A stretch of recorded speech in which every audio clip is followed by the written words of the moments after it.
My father abused me. I've lived in 4 different foster homes. I don't even know how many men I've been with. I've been doing this since I was 14, and I'm tired.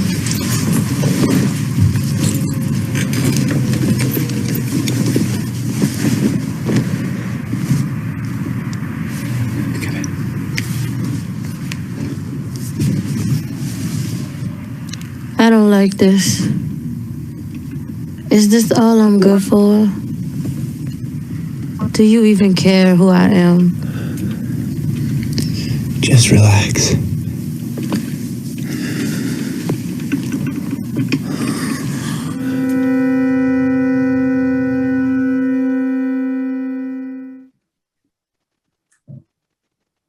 Good afternoon. Well, I care who she is, and you care who she is, or you wouldn't be here today in this presentation. My name is Anna Brewer. I'm a former FBI special agent, and I'm currently the lead investigator for the Nebraska Human Trafficking Task Force employed by the Nebraska Attorney General's Office. I'm really honored to be here today. Thank you for taking the time to spend an hour with me. EMS personnel are vital on the front lines of identifying human trafficking.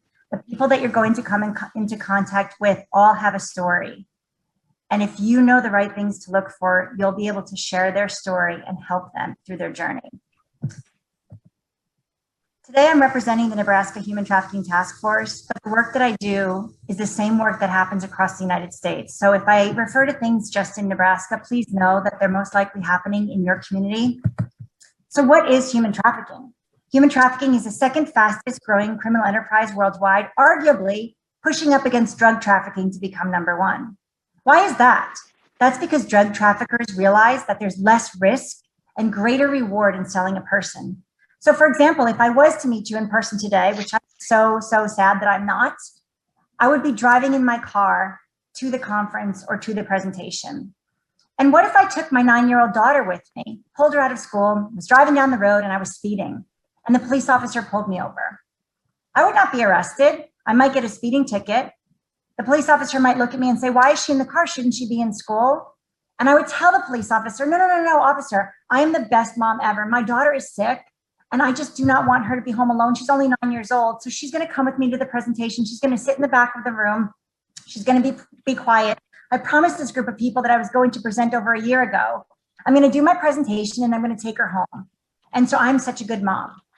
But what that police officer doesn't know is that I'm really dropping my daughter off at a hotel, coming to make the presentation to you. And then on the way home, I'm picking her up and taking her home with $400 in my pocket.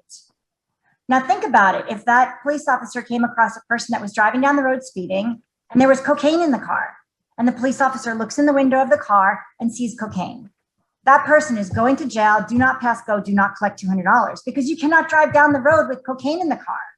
And that's what the drug traffickers are recognizing. There's less risk to drive down the road with your daughter, a young girl, a young boy, a person in the car than there is to drive down the road with cocaine or drugs in the car. And there's greater reward because once you sell your narcotic, you have to go and find some more. But once you sell a person, you can sell them over and over and over again. So it is arguably pushing up against drug trafficking to become the number 1 criminal enterprise worldwide. Sex trafficking, human trafficking is a $150 billion a year enterprise. Now, I picked that number because it comes from the International Labor Organization, which is a responsible nonprofit that conducts responsible research. And they say that human trafficking globally is $150 billion with a B, right? Money is what drives this criminal activity. And it's a public health issue. The FBI says that the average lifespan of a trafficked person is 7 years. 7 years from the first time you engage in your first commercial sex act, which is described as sex in exchange for something of value. So typically we think of something of value as US currency, right? $150 for oral sex, $200 for vaginal sex, right? But for people that are engaging in survival sex, people that live in poverty, people that are homeless, sex in exchange for food is human trafficking. You cannot exchange sex for something of value, right? Or sex in exchange for a place to sleep, a warm bed. So the first time someone engages in a commercial sex act until they're dead, statistically, is 7 years. Why is that? That's because of homicide. oftentimes, but not always, the traffickers know you're a loser. Your family threw you out. Nobody wants you around. You're a drug addict. Or you run away all the time. The cops are tired of looking for you. Nobody's looking for you and nobody's going to find you. So if you don't do what I tell you, I'm going to beat you up. I'm going to put a bullet in your head. I'm going to kick you out on this pig farm, and pigs eat everything. There's going to be nothing left of you and nobody's looking for you. Homicide. The University of Chicago Beasley Institute conducted a study of 107 sex trafficking survivors in 2014. And of the 107 sex trafficking survivors, 42% of them said that they tried to commit suicide during their victimization. I struggle with that number, 42%, because I think it should be so much higher, because those that tried to commit suicide and that did not survive cannot answer that question, right? So the percentage of people that tried to attempt suicide during their victimization should be so much higher than 42%. But I give you that as a statistic from the University of Chicago. So we have homicide, we have suicide. And then we have an illness, a malady, HIV, hepatitis C, any kind of untreated illness can lead to death. And for those three reasons, homicide, suicide, and an untreated illness, this becomes a public health issue. So in its simplest terms, what is sex trafficking? We could sit here and look up the legal definition, but I just want you to wrap your head around this. I look at human trafficking sex trafficking in two veins. One is if you're big, you're tall, you're over 18. The other one is if you're small, you're little, you're under 18, right? If you're over 18, law enforcement has to prove that you engaged in a commercial sex act through force, fraud, or coercion. And I'm going to dig really, really deep into force, fraud, and coercion in this presentation today so you can wrap your head around what that looks like. But if you're under 18, we don't have to prove anything. You cannot buy a child in the United States. A child cannot consent to engage in a sex act, right? Children are not for sale. So selling a child for sex, we don't have to prove anything. You cannot do it. But if you're over 18, we have to prove force, fraud. So let's think about force. You guys all know what force is. I'm going to push you out of this car and make you walk on the street, and you can't come back until you have $500. I'm going to lean up against this hotel room door and not let you out of this hotel room until you make X number of dollars from me, right? I'm going to force you to do it. I'm going to beat you up. I'm going to hold a gun to your head, right? We all understand that, but what does it look like practically applied in a real scenario? So in this presentation, I have voices of survivors. I want to be survivor-led. I want the survivors' voices to be told. So when you hear me quote things, I'm quoting a survivor's voice. I'm not using language that comes out of my mouth. And here's what a survivor told me what force looked like in her world. Okay, so he started going off, and first time I seen him beat one of his other girls was the 28-year-old girl. Let me set the stage. This woman is an adult, and she's in a hotel room with three other adult women. And she sees this guy beat up a 28-year-old, right? But she doesn't interfere. She doesn't jump in. They don't do anything to help the 28-year-old because they don't want that to happen to them. And so in order for that beating to not happen to the other three girls are loyal and obedient. They do exactly what they're told when they're told because they don't want that beating to happen to them. So force, although we think of force as something physical happening to you, being pushed, being shoved, gun held to your head, whatever, force can also be being in a hotel room and seeing it happen to someone else, right? That's what it looks like practically applied. Then there's fraud. Fraud is deceit. It's trickery. It's what we see in 90% of our cases. Most of our cases start out with deceit. It's strategic. It's intentional. It takes a really long time to groom the people that you're going to envelop into your trafficking world. And it sounds like this. In the end, it'll just be you and me. You're better off with me. I will make you rich. Everything you earn is for us. 50-50 split. I love you, baby. I love you. Very, very powerful words. And to someone that's never been told that they've been loved, I love you can get someone to do things that they would not normally do. And so as we go through this presentation and we have some case studies, you're going to see fraud used over and over and over again. And then we have coercion, right? And coercion can be physical or non-physical. But in its simplest terms, I look at coercion two ways. One is If you don't do this, then that will happen. If you don't go and have sex for money, then I'm going to burn down your parents' house because I know where your family lives. If you don't go and have sex for money, then I'm going to hurt your children because I have your child here in a car seat, right? If you don't do this, then that will happen. But coercion can also look like this. If you do this, then that will happen, right? So for someone that might have an opioid addiction or an addiction to alcohol or some other type of addiction, if you go and have sex for money and bring me the money, I will give you the oxy pills that you're craving. If you go and have sex for money, I will buy you a bottle of vodka, right? And that addiction really can keep someone from escaping this lifestyle because of the craving for the drugs or the alcohol or whatever. So again, I have another soundbite from a survivor, and these are her words. She too was trafficked. She too was unable to escape because of her addiction. Her addiction wasn't necessarily to drugs or to alcohol. It was to money. And it wasn't to earning money and then going out to the store and spending money. Her addiction to money was smelling money. When she smelled money, she had a physiological response. She had a visceral response. She felt good. It made her feel good. It triggered good feelings, right? And that addiction to money and that addiction to smelling money, in addition to using alcohol and drugs, is what kept her from being able to escape. And it sounds like this.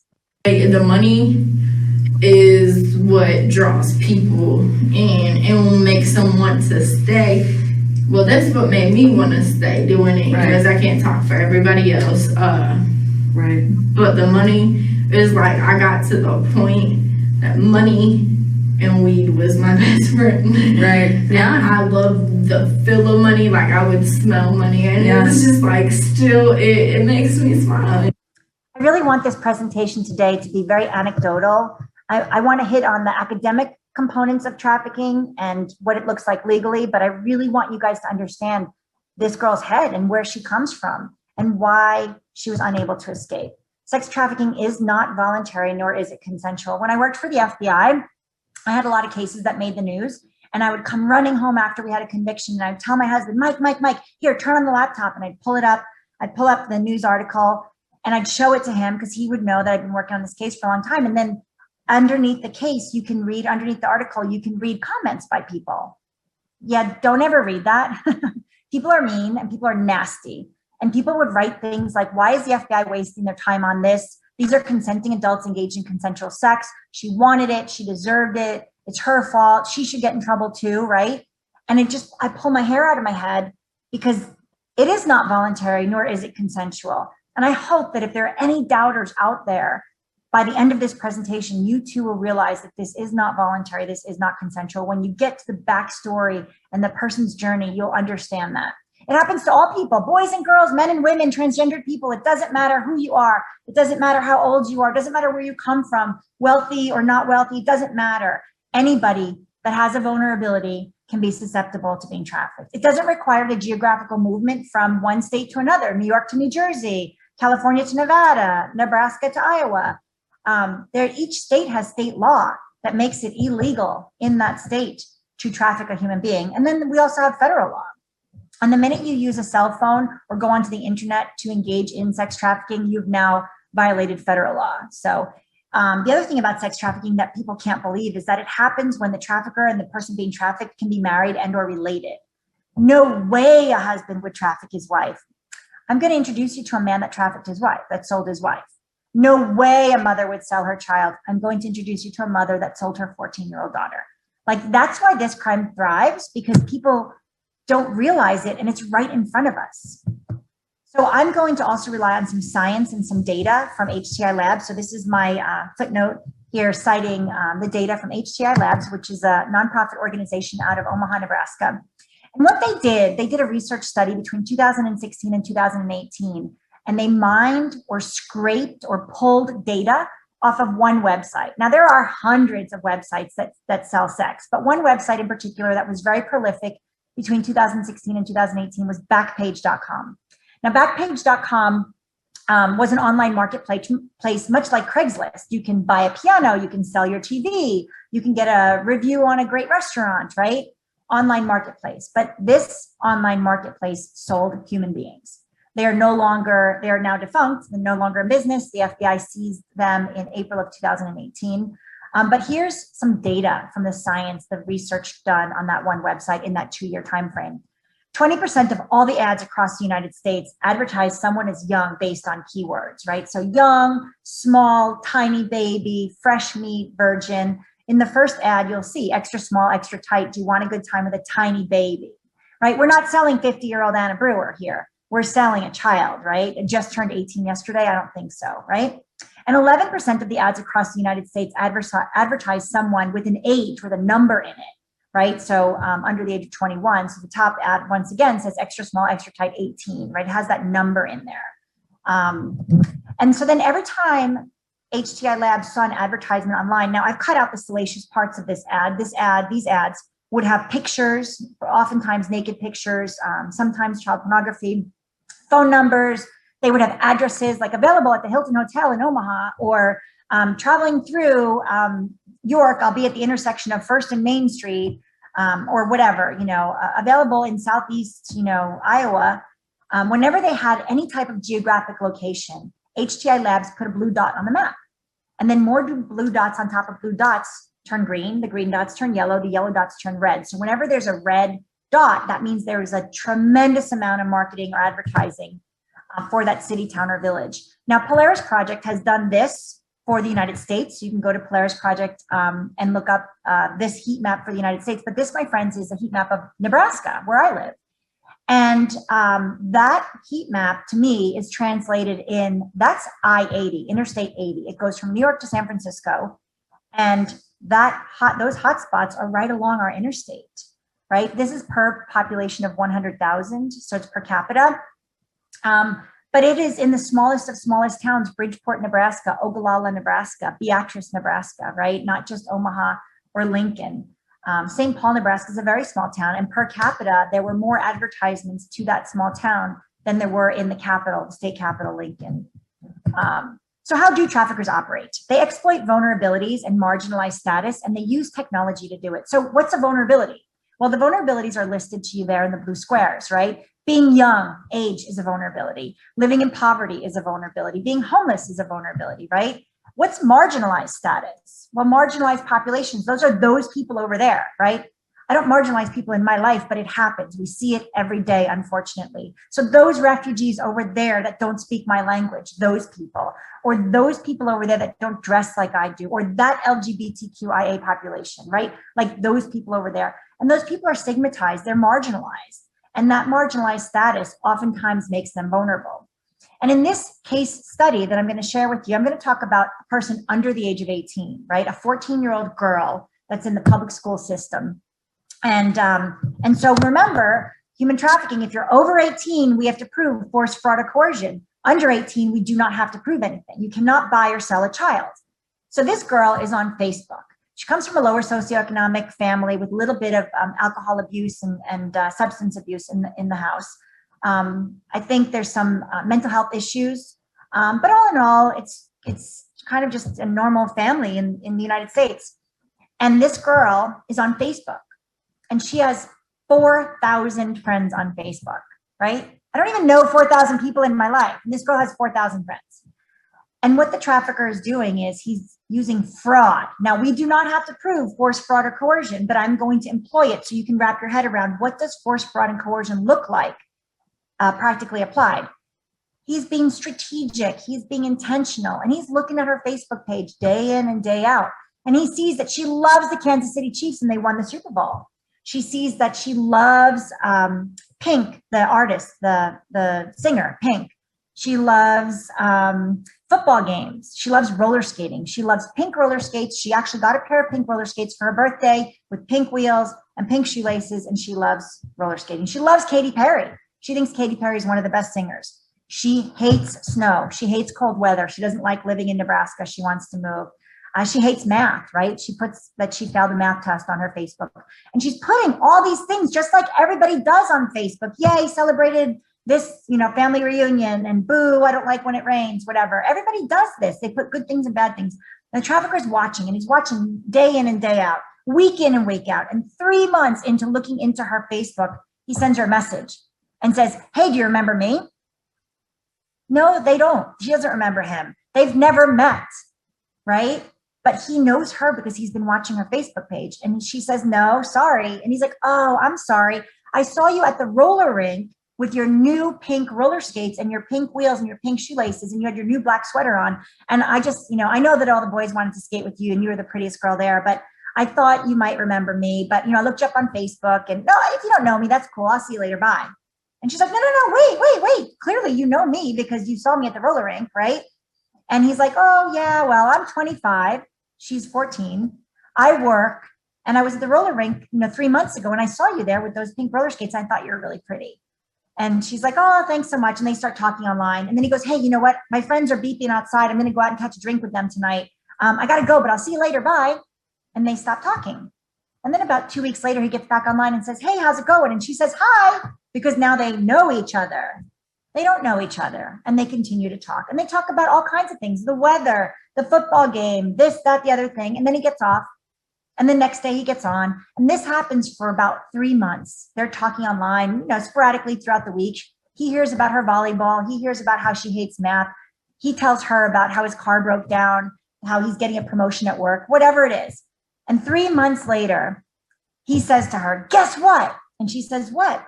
And he goes, I just got tickets to Katy Perry. I can't wait to go see her. And she says, oh my God, Katy Perry's my favorite. I love Katy Perry. And he's like, no way. And she goes, are you going to the concert in Lincoln? And he goes, yeah. And she goes, October 28th? Yeah. Oh my gosh, we should meet up. He didn't have tickets to Katy Perry. He went out and bought tickets to Katy Perry because she posted online that she got tickets to go to that concert. And guess what? 4 months later, when the day of the concert comes, he starts texting her and says, hey, let's meet up. And they meet up inside the arena. What's wrong with that? Nothing. There's 8,642 cameras. There's 200 police officers. There's tons of people. She's there with her friends. There's nothing dangerous about meeting this man in public. And when he shows up, he goes, oh my God, you're more beautiful than I remember. Hey, I just passed a Pepsi stand. Do you girls want a Pepsi? And this girl and her 3 friends said, yeah, absolutely. We want an $8 Pepsi because that's what they cost at the arena, right? So he goes over and spends $40 and buys a bunch of Pepsis and hands them out to the girls and says, oh, they've got Valentino's pizza. That's my favorite pizza. Do you girls want a slice of pizza? Heck yeah, I want you to buy me an $8 slice of pizza. So he goes and buys them pizza. And then as they're hanging out, the music starts. The concert's about to start. And he says, hey, I got to get to my seat. But before I go, do you girls want a Katy Perry t-shirt? Heck yeah, I want a $40 t-shirt. So after spending almost $500 on these girls, he says, see you later. And he walks away and he goes to his seat. And her friends look at her and they say, who was that? And she says, that's my boyfriend. That's not her boyfriend. He's a 25-year-old man messing with a 14-year-old girl. But she is so flattered. And in the spirit of time for this presentation, what ends up happening is he starts picking her up from school, giving her rides, doing this, doing that. They start a sexual relationship. We call it rape, right? He's 25, she's 14. They should not be having sex, but they are. And one day when she's performing oral sex on him, he takes out his phone and he takes a picture of her and she freaks out. She says, oh my God, what are you doing? You can't do that. My parents are going to kill me. Please, please, please delete it, delete it, delete it. And he looks at it and he says, oh no, you are so beautiful. I love you. This is for us. And she says, okay, you can keep it, but don't show anybody. And that's not the bad part of the story. The bad part of the story is that time goes on. He shows up one day and says, hey, guess what? And she says, what? And he goes, I've got some marijuana. Nope.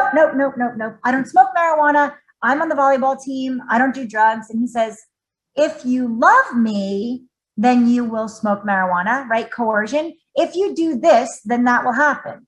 If you smoke pot with me, we will stay together. If you don't smoke pot with me, we're going to break up. What's it going to be? And so she smokes marijuana with him. And as she's smoking marijuana, he takes out his phone and he takes a picture of her. And she freaks out and says, no, you can't do that. Delete it, delete it, delete it. I'm going to get kicked off the volleyball team. Please, please, please. And he says, no, I love you. You are so beautiful. This is for us. And he keeps the picture. And then one day he picks her up from school and says, hey, before I drive you to volleyball practice, my friend over here wants to have sex with you. So I told him he could for $100. And she says, what are you, crazy? No, I'm not going to do that. I'm your girlfriend. I'm not having sex with him. And he says, well, see, here's the problem. remember these pictures that I had of you? Yeah, if you don't have sex with him, I'm going to post these online. If you don't have sex with him, I'm going to tell your coach. You're going to get kicked off the volleyball team. Now he's forcing her, coercing her into engaging in commercial sex with this guy. So because she's so scared and she doesn't have a safe place to go and doesn't know what to do and is young and makes bad decisions, she goes and has sex with this clown. He throws $100 at her. She goes back to her boyfriend. She hands it to him and he says, no, you keep that. This girl has never had $10 in her life. Now she has a $100 bill and it took 10 minutes. And that's not the bad part of the story. The bad part of the story is when he shows up to her school one day and goes inside and says, hey, I'm here to get Sally. I'm her father. And yeah, we're late. She's got a dentist appointment. We need to go. Oh, sorry, sir. They call up, Sally, come down to the office. Your dad's here. You have a dentist appointment. And she comes skipping down to the office and says, hi, daddy, and gives him a hug. He scribbles down a name and they skip out of the office together. He drives her to a hotel at 2:30 in the afternoon and he pulls up and he parks. Now, to those cynics that want to say that this is voluntary and consensual, here's what you would have seen the day that we rescued her. They pull up to the hotel. She leans over and gives him a kiss. He throws her a cell phone. She gets out of the car and she skips out of the car up to the hotel room door. She knocks on the door. The undercover police officer opens the door. She gives him a hug and she walks inside. Absolutely, that looks voluntary and consensual. I'm not going to argue that. But now that you know her story, you cannot say that this is voluntary or consensual. She was forced into this. She was coerced into it. She was lured into this. She was tricked into doing this. This man spent 9 months grooming this girl. He started by looking at her Facebook. He started by befriending her. Then he bought her things. Then he entered into a romantic relationship with her, which was rape. Then he created child pornography. And then he started to traffic her. So traffickers exploit vulnerabilities and marginalized status, and they use technology to do it. So the next case study that I'm going to touch on is going to be an adult. This is an adult woman who's 21 years old, and we'll call her Jennifer. And one particular Friday night, the trafficker is living with his wife and 2 children in Atlantic City, New Jersey. And he gets in his car on a Friday night and he drives up to a nightclub in Philadelphia, Pennsylvania. And he's dancing and he's buying drinks for everybody. He's king dingling. He's having a great time. He is not there to dance and meet women. He is there to engage in force, fraud, deceit, trickery, and coercion. He is there to collect phone numbers. He's there to identify vulnerable women. He's there to identify women who he can lure with his charm and his wit and his humor so that he can envelop them into his sex trafficking world. And he collects about 30 different phone numbers. He spends about $500, and then he drives home to his wife and children. And about 2 weeks later, sitting fat, dumb, and happy on his lazy boy couch, takes out his phone and says, I'll call this girl. And he calls a young girl that we'll call Jennifer. And he says, hey, do you remember me? And in this case, they really do know each other because they met at the nightclub. And she says, yes, you're the guy that bought me the drinks. Thank you so much. How are you? I can't believe you're calling me. And he says, well, I have to tell you, I'm really nervous. It's taken me 2 weeks to get the courage to call you. You were the most beautiful girl at the nightclub. You were so pretty. You could dance. You look so good in those jeans. Oh, I can't believe I've got the courage to call you. And I actually want to know if I can take you out on Friday night. And she says, oh, no. Thank you so much for asking. It's very flattering. But no, I can't go out with you on Friday night. And he says, well, why not? And she says, in the spirit of time for this presentation, my father abandoned me when I was born. I live with my grandmother, my mother, and my 2-year-old daughter in a really nasty, dark, dirty apartment. I suffer from migraines, so I can't work. So I stay home and take care of grandma and my daughter. They're both in diapers. My mom goes to work and tries to support the family. My daughter's father disappeared when I got pregnant with her. He's never paid a dime for her. He's never seen her. I've never had a healthy relationship with anybody, and my life sucks. My life is so bad that I tried to kill myself last week. What? Why would you try and kill yourself? Why would you do that? You were the most beautiful girl at the nightclub. That's crazy talk. And she says, well, I'm in the hospital and I haven't been discharged yet, so I can't go out with you on Friday night. And he's like, oh my God, what hospital are you in? And she tells him, and he gets in his car and he drives up to Philadelphia and he sits by her bedside for 2 nights, filling her head with, you are so beautiful. You're awesome. Oh my God, I can't believe why you would ever try and hurt yourself. You're amazing. You know what? I'm falling in love with you. I think I love you. And she is like, whoa, wow. Nobody's ever said that to me. And he said, you know what? I know what the problem is. You need a vacation. You've never had a vacation. Here. Take your phone and call your mom and tell your mom that not to pick you up. Tell her that I will take you when you're discharged from the hospital, and I'm going to take you on a trip. Have you ever been to Chicago? There is an amazing steak restaurant in Chicago. We're going to go. Here, call your mom right now. So she calls her mom, and she's on the phone with her mother. And just as you can imagine, her mom starts screaming at her, and she pulls the phone away, and he grabs the phone, and he hangs up on the mom, and he says, see, that's your problem. Your mom is crazy. She's cuckoo. That's your problem. I'm going to take you. I'm going to save you from everything. And he does. She gets discharged from the hospital. They start driving across the United States. They go to the mall. They buy some cute lingerie. They get a couple cute outfits. They make it to Chicago. They go out to eat. They go get out and get drunk. They go back to the hotel. They have great sex. It's awesome. They sleep in the next day. They miss checkout, so they stay another night. They're going from city to city, state to state, week in, week out. 3 weeks of so much fun. Every day is better than the last. He is so fun. He is so funny. He's so generous. He loves me. Until one day he says, you're a loser. You're fat. You're ugly. You know what? Nobody cares about you. I've had your phone here for 3 weeks and nobody has called looking for you. And you know what? I'm tired of paying for you.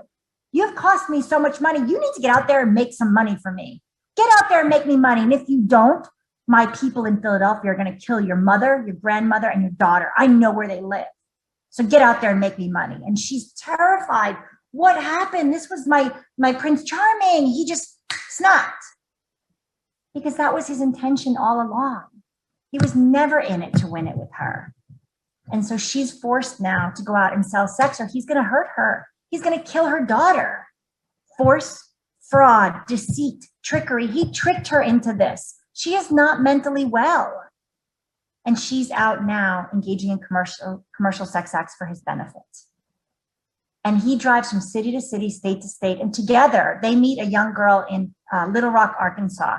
She's 18 years old. She ran away from home. She doesn't want to be with her family anymore. And they convince her to come with them. And then they go to Texarkana, Texas, and they go to a nightclub and they do the exact same thing that he did to Jen. And they recruit this young girl to come with them. And ultimately, he's controlling these 3 girls. And the day that we came into contact with these 3 girls was in June. It was during the College World Series in Omaha, Nebraska.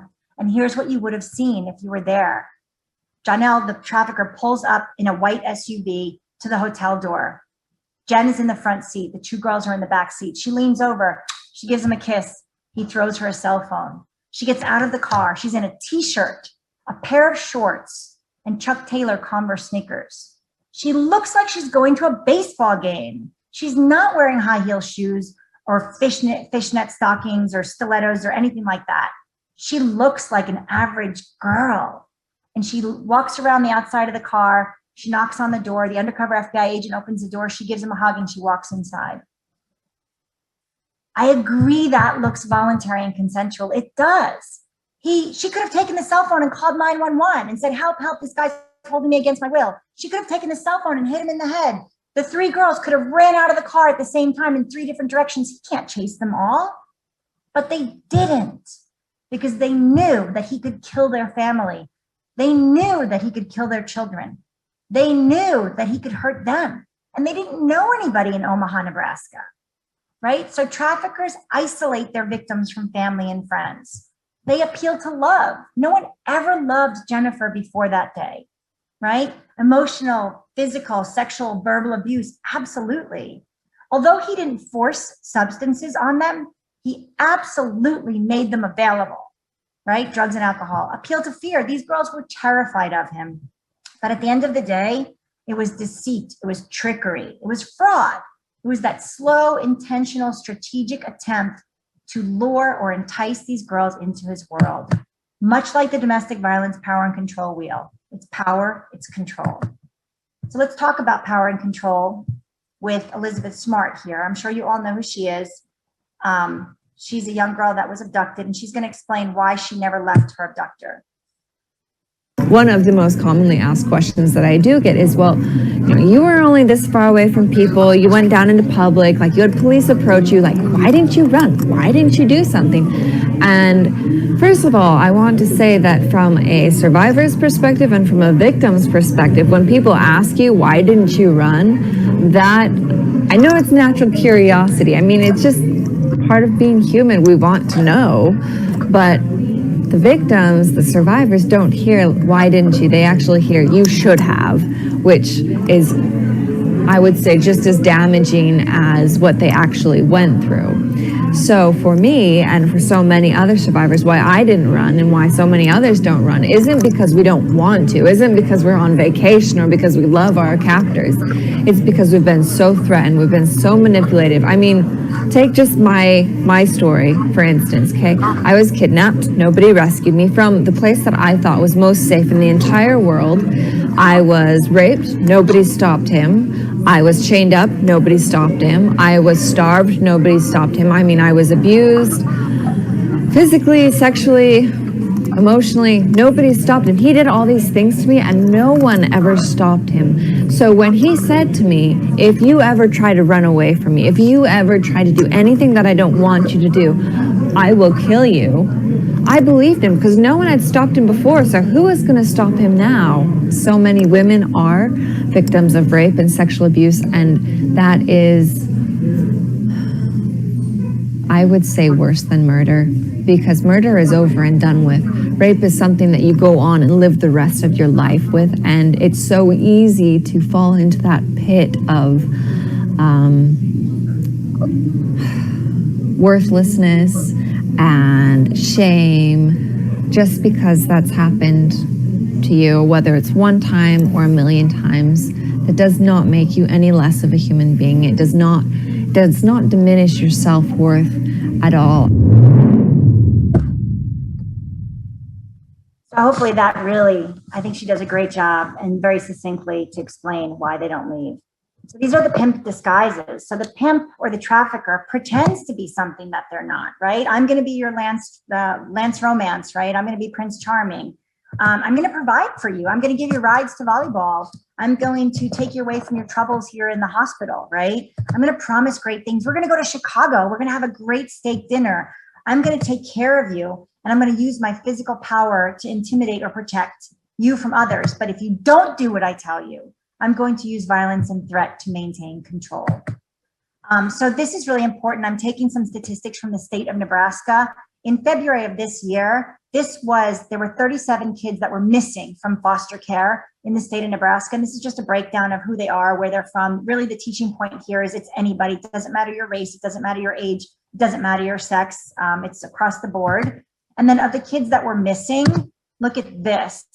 There were 16 that were missing over 120 days, right? Like nothing is free in this world, right? So a warm bed to sleep in, or a hot meal, or tampons, or a razor. Like who is taking care of these people? 6 of them were missing for over 240 days. That's almost a year, right? Someone's taking care of them. And we know that things are not free in life. And of the kids that are missing, 14 of them have been in 9 or more placements. So I really, really struggle with that because if you're 15 years old and you've lived in 10 or more different households with 10 or more sets of parents, 10 or more sets of rules, I mean, it's just, there's no time for your brain to fully develop with safety and with, Maslow's hierarchy of need, right? Like we want to give them safe and security and well-being and a place for your brain to develop, without harm or trauma. And when you're bouncing around from place to place, nothing good comes out of that.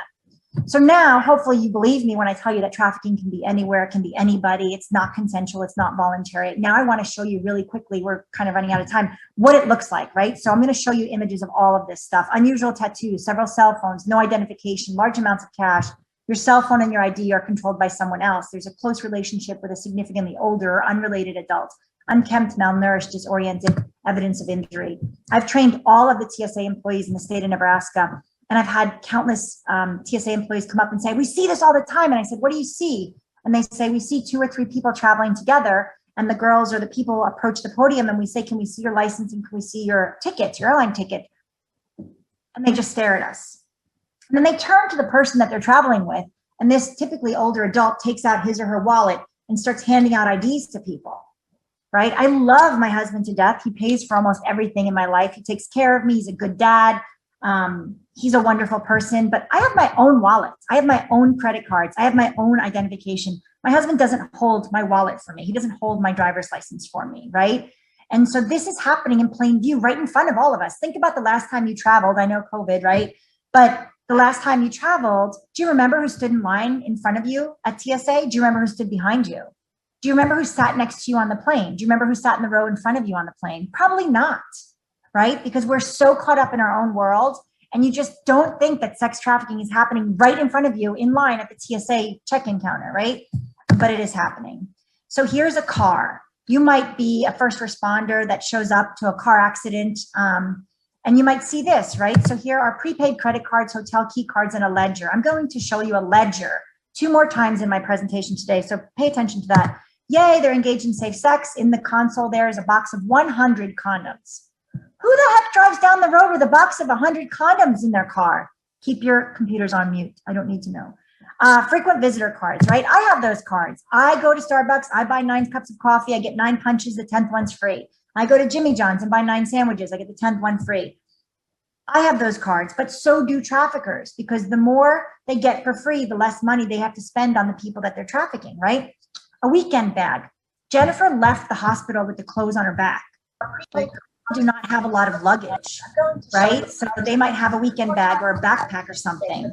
Cell phone charging. They are going to have lots of electronic devices, and they are going to want to charge those devices all the time.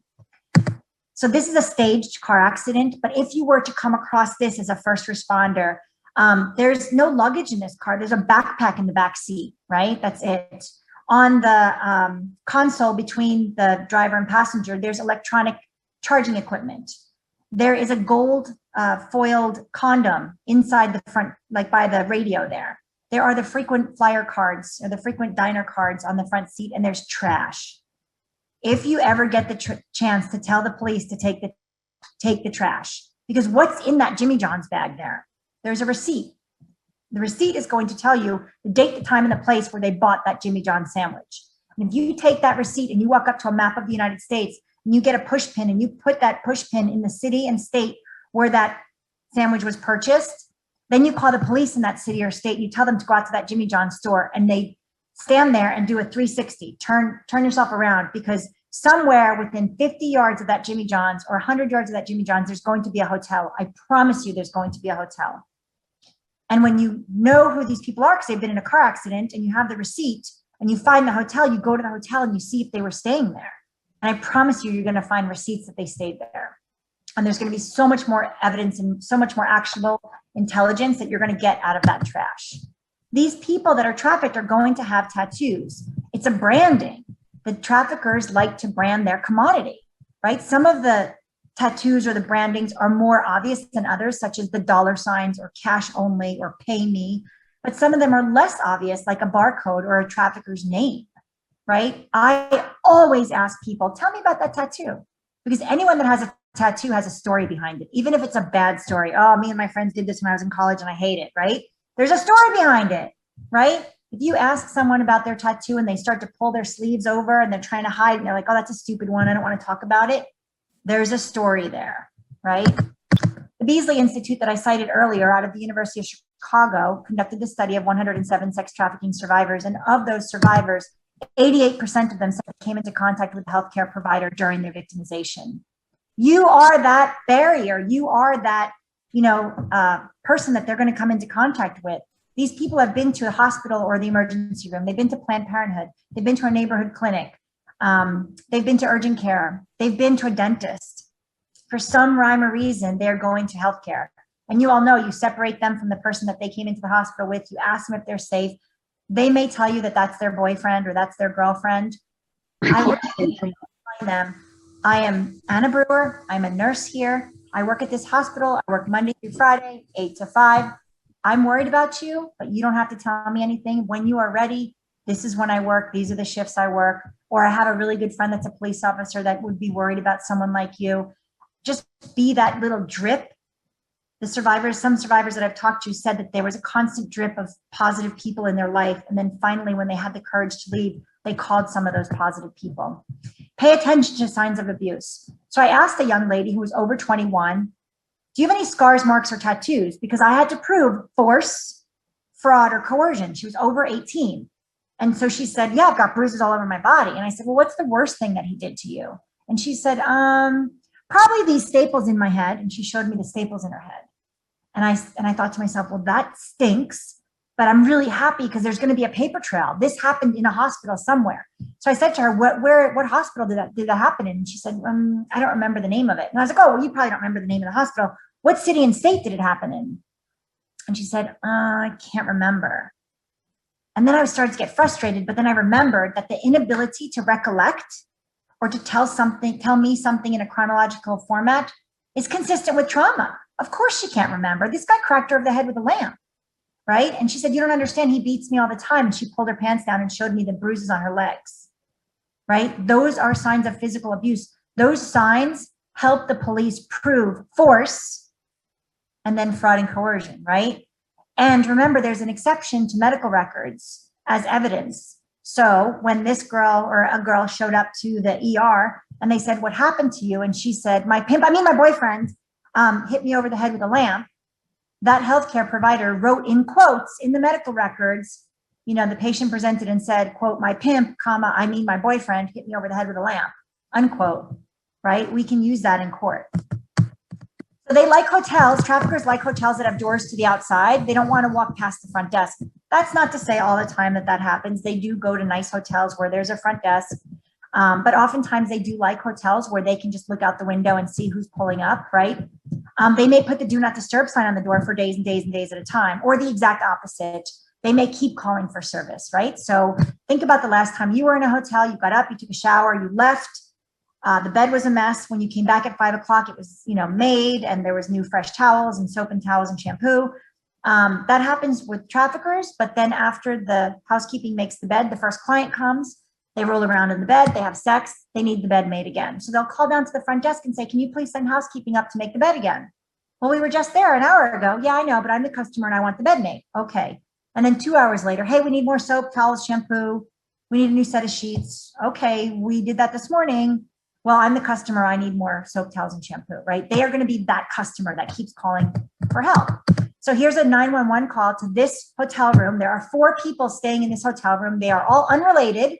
They do not look alike. They're not related. And one person's unconscious, and the first responders are rendering aid.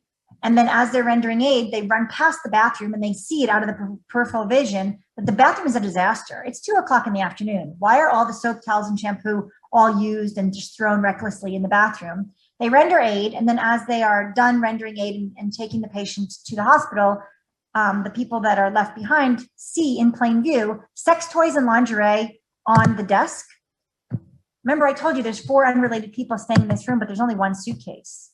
Where are your 2 bags fly free, right? On Southwest Airlines, when you travel, you can bring 2 bags for free, right? These people do not have 2 bags fly free.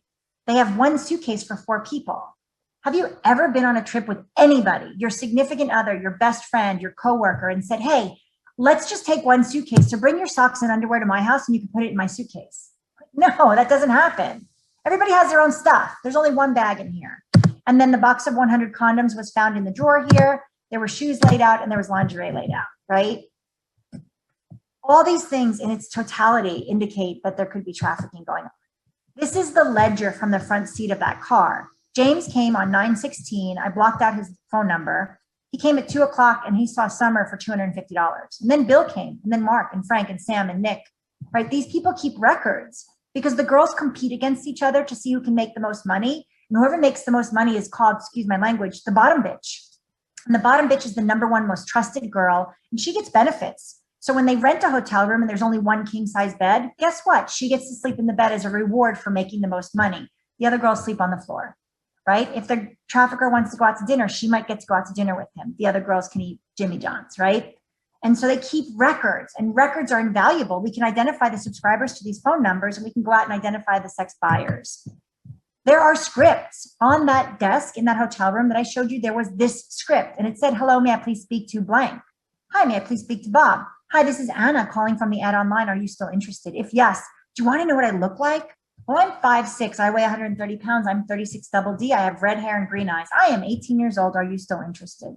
If yes, can you spend $300 an hour? Are you alone? Never discuss any sexual acts. Only guarantee 100% satisfaction.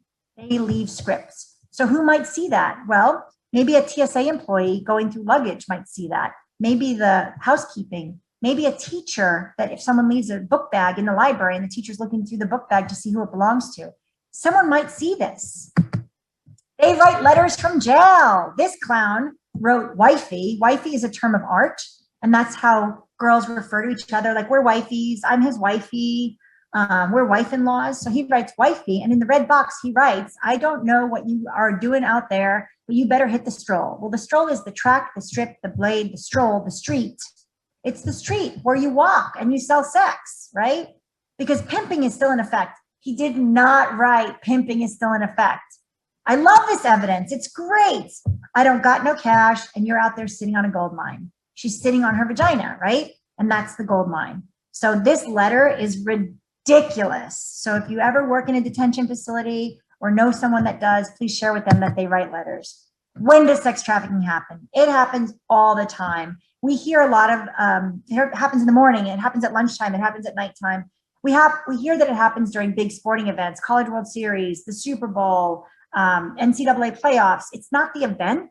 It's when you bring large groups of people together and they have disposable income and they're willing to engage in risky behavior, right? So men up at the oil fields, there's nobody but oil workers up there. They're making a ton of money and they have nowhere to spend it, right? So girls get trafficked up there. So who does it? Here are pictures of people that have been convicted for promoting commercial sex. So in the white box, those people were convicted of promoting commercial sex in massage businesses, illicit massage businesses. And so what they did is they opened up legitimate businesses like, therapeutic massage, but the only massage that they gave was a hand job or oral sex in the massage business. We sat surveillance for 6 months. We identified that the only customers going in there were men. They were in there for 15 or 20 minutes. Nobody in there had a massage license.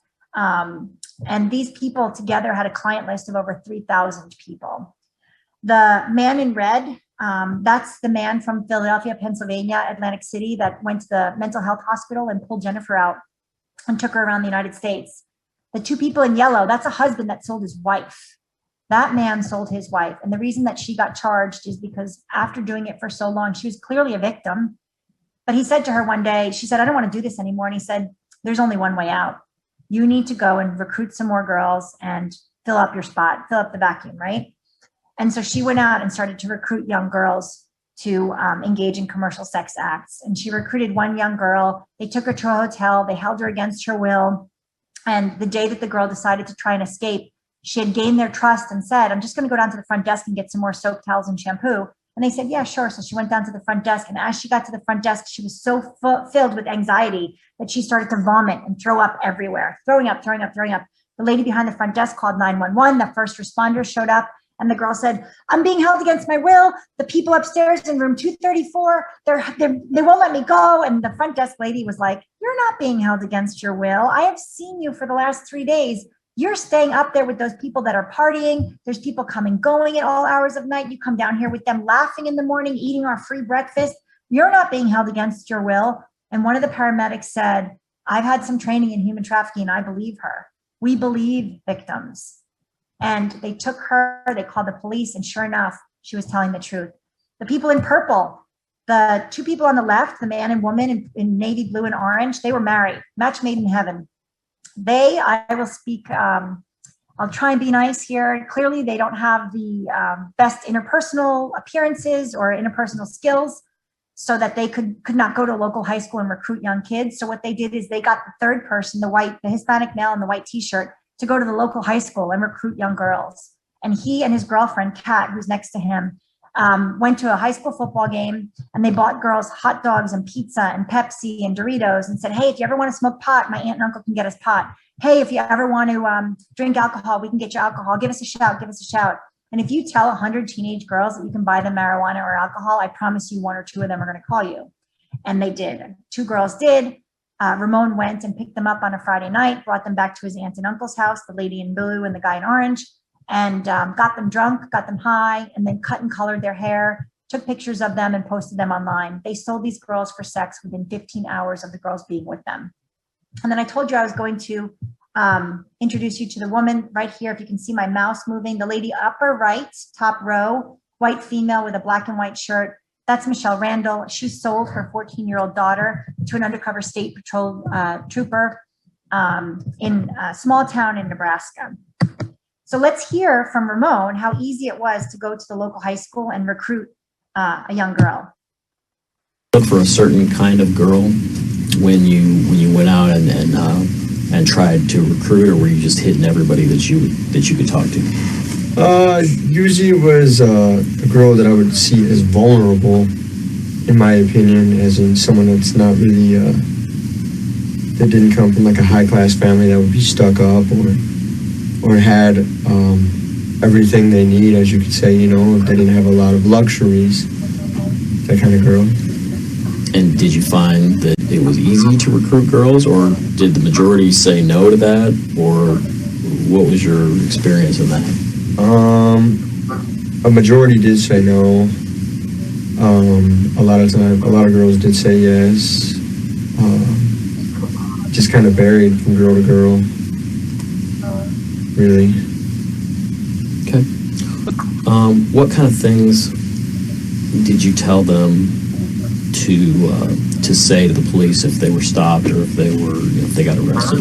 Well, if they were arrested, you would if it was like a sting operation where like the police were acting like they were the John, you know, it was always you were never supposed to talk sex and money at the same time, or period, really. The girl was never supposed to talk about the money or the price during the appointment. It was always supposed to be set up beforehand. If the John started talking about sex at all, then they were told, you know, she was supposed to say, well, you know, I don't do those things. I do rub downs, exotic dancing. And then if they were arrested, obviously for prostitution during that sting, they weren't supposed to say anything. Just ask for your attorney. Keep your mouth shut. Don't say anything to the police. And then we also have witness tampering. I have about 10 more minutes of slides. I'm so sorry. I know I'm going over, but I find this really important to share with you. What you said, but you need to keep your mouth shut. You hear me? Yeah. If you don't, you're going to get everybody in a bunch of trouble. And if you get Mary in trouble, you know, then Ramon or nobody's going to want to be around you. You know what I'm saying? Yeah. You know that, don't you? Yeah. You know, if you're just trying to say stuff to get yourself out of trouble, then that ain't how it works, man. And if you said something and you weren't on your medication, or you threatened or whatever, you know, everybody understands that. You know what I'm saying? When you ain't on your medication, what you said. Sorry. So here he is trying to manipulate the recruiter to not testify, to change her story. So oftentimes she was going to therapy and she would disclose to her therapist. Fortunately, she was able to cooperate with us and she released the records, and we were able to charge him with witness tampering. But at the end of the day, if we don't have any buyers, we have no trafficking, right? So who are the buyers? Well, this is a study out of Washington State, and of 104 people that were charged, they were arrested for soliciting sex from a child. Who are they? What jobs do they have? Where do they come from? Well, 12% were in transportation, 10% were government employees. So those are your police officers, your judges, your Department of Roads, your government employees. 12% were in manufacturing, 6% were in education or health, right? So those are your teachers, your doctors. The teaching point here is that anybody can be a sex buyer. And that's why, again, this crime is hidden in plain view, because you'd say, no way, that guy would never do that. We just arrested a president of a bank here in Nebraska. So what's going on? The Nebraska Human Trafficking Task Force received money, and we go out and we train people, much like I'm doing today. We've been to all these cities, towns, and villages. And I encourage you to go out and train your colleagues, friends, people that are interested in human trafficking, because when you go out and train people, the next slide I'm going to show you is where the tips came in. So we went to these cities, towns, and villages and told people what human trafficking was. And then guess what? People started reporting. And people started reporting, so we started investigating. So we start investigating all these tips that come in. And guess what? We have convictions. We have arrested people and put them in prison in those cities, towns, and villages for human trafficking because of the training that we did, right? So you go out and you investigate, you get tips, you get convictions, people go to prison, hopefully the abuse stops. Human trafficking prosecutions went up exponentially in 2020. I know a lot of people think, well, it was COVID, so it probably wasn't happening. Oh, heck no, it went up. It was even worse during COVID than it has been in any other year. We rely very heavily on research, right, and service development. I cannot say enough about nonprofit organizations that support these efforts. We work hand in hand with them. So again, back to HTI Labs, they did a little bit of research during COVID. And so during the spring of 2020, they found online forums, so places where you can go and chat with like-minded people. So if you're really into sports cars, there's probably a forum to talk about sports cars. Well, if you're into purchasing sex, there are forums on Reddit and EC that you can talk about purchasing sex. And here's what people said in the spring of 2020. I know 3 girls personally who are not in the hobby, that they don't sell sex, but they lost their jobs and they're starting to engage in sex work. My best friend and I have started making porn. My hours at my vanilla job have been cut, so I have more time for online sex work. The sad part about people losing their jobs and businesses shutting down is that people needed to pay bills. And so they moved on to online sex work. 3% of the ads across the United States mention coronavirus. Stuck inside thanks to coronavirus? No worries, you can still have a good time and practice social distancing with my pictures and videos. Side note, I work in the restaurant that's currently closed due to this craziness, so please help a girl out. 2 videos and 10 pictures for $30. I interviewed a young girl last October, about 10 months ago, and she was 18 years old, and I said, what's your Snapchat? And she goes, which one? And I said, all of them. I didn't know that she had more than one, but I said, all of them. And she said, well, this one's closed because Snapchat shut me down. I said, why did they shut you down? She said, because I have an OnlyFans account and they don't like that. And I said, oh, you have an OnlyFans account? She goes, yeah, I have 2,000 subscribers. I said, 2,000 subscribers? You're 18 years old. How much do you charge a month? She said, I charge $30 a month. So I did the math in my head and I said, you make $60,000 a month? She said, yeah, on OnlyFans. And we'll get to that in a minute. So from a demand perspective, a lot of people that used to buy sex were not buying sex because they didn't want to, they wanted to prevent the spread of coronavirus. They had financial troubles, or the business travel was cut, where they were only seeing regulars. So here's a posting online from a client, and he writes, client here, down tens of thousands of dollars because the stock market crashed, so no fun times for a while. I'll have to play the dating game again. There was a tremendous decrease between March 1st and April 25th of last year on the online massage ads. Those ads dropped by 25%. And between March 1st and May 17th, 2020, the number of adult search ads with a link to OnlyFans, so any kind of advertisement for sex work that had a link to OnlyFans, increased by 90%, right? But we cannot do this alone. So I rely very heavily on people from the Attorney General's office, such as Glenn Parks, who's the coordinator, and Annie Boatwright, who's the forensic nurse, to support me in my efforts. But I also rely on people like you and people throughout the community to help us identify sex trafficking. So in conclusion, I want to show you this video that you can share with friends and family about what sex trafficking might look like, and it's hidden right in front of your, right in front of your eyes.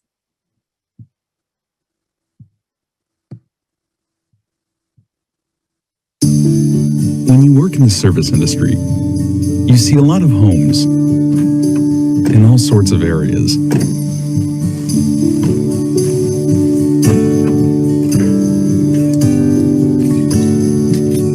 meet a lot of people, and even pets. Out here, you have to take your job seriously and always be on the lookout to find better ways to safeguard the people you serve. What kind of shop are you guys got going here? Tool and die shop. Great, welcome to the neighborhood. Thanks. Or the products that protect their homes, or services to get their homes running just right. You work hard every day because you don't want to miss a thing. Like you just did. Do I have your attention? Workers who are in people's homes on a day-to-day basis are a critical part of identifying potential cases of human trafficking and combating this horrific crime. So this girl should be in school, but she's being pushed into a van in the middle of the day in broad daylight. There are bars on the inside of the windows of this house preventing escape. This boy should be in school, but he's being manhandled in the window. There's a lock on the door inside the house, and there's no doorknob on the door. There's a ledger documenting time in and out and how much money they made. And this girl should be in school, but she's being hidden and manhandled by a man in the window. When you know what to look for, you can help bring an end to human trafficking. As service workers, you play an important role in the detection of human trafficking. You are on the front lines, in homes and in neighborhoods. Now that you know some of the signs to look for, you can help save those who are being victimized. Together, we can make a difference. If you identify someone you think may need help, please contact the National Human Trafficking Resource Center at 888-373-7888. This is a toll-free hotline that's available to answer calls from anywhere in the country, 24 hours a day, 7 days a week, and all calls are confidential. On behalf of the Michigan State Police, thank you for your help in keeping our community safe.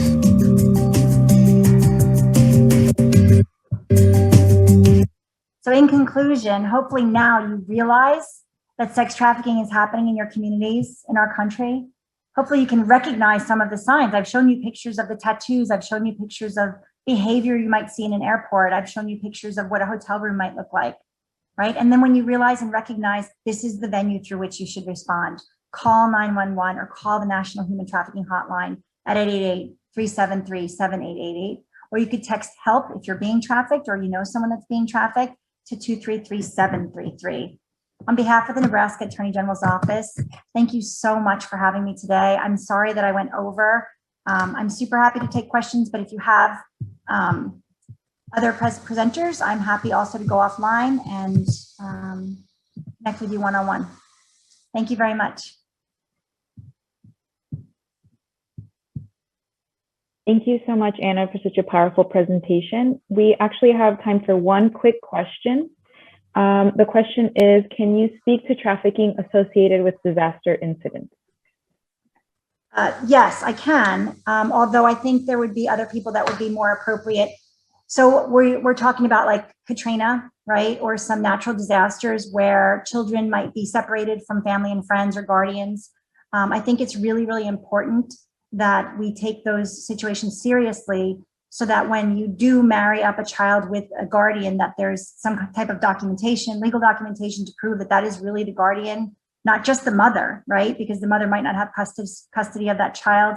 I also think that when children are separated, such as Katrina, if you're in like the Superdome, that law enforcement, first responders, people that are or have control of those environments are aware of who else is in that environment, right? Are there sex offenders, registered sex offenders that are now sleeping on a cot next to your family? I mean, it's something I can't just answer in 2 minutes, but maybe this will stir or start a conversation on how to prepare in your community for these types of situations, because they could be very, very dangerous. And it really lends itself the opportunity for people to be exploited, not just children, but women, men, children, anyone that's vulnerable. And when you're homeless or you're separated from someone that cares or can provide for you, that adds to the vulnerability. So I know that was super short, but. Thank you again so much, Anna. Now we will shift over for a 5-minute break to quickly go over into the breakout rooms, and then we will start the breakout sessions. Thank you all so much for your patience. It was definitely worth the shifting in the agenda. Thank you, and we'll see you in the breakout.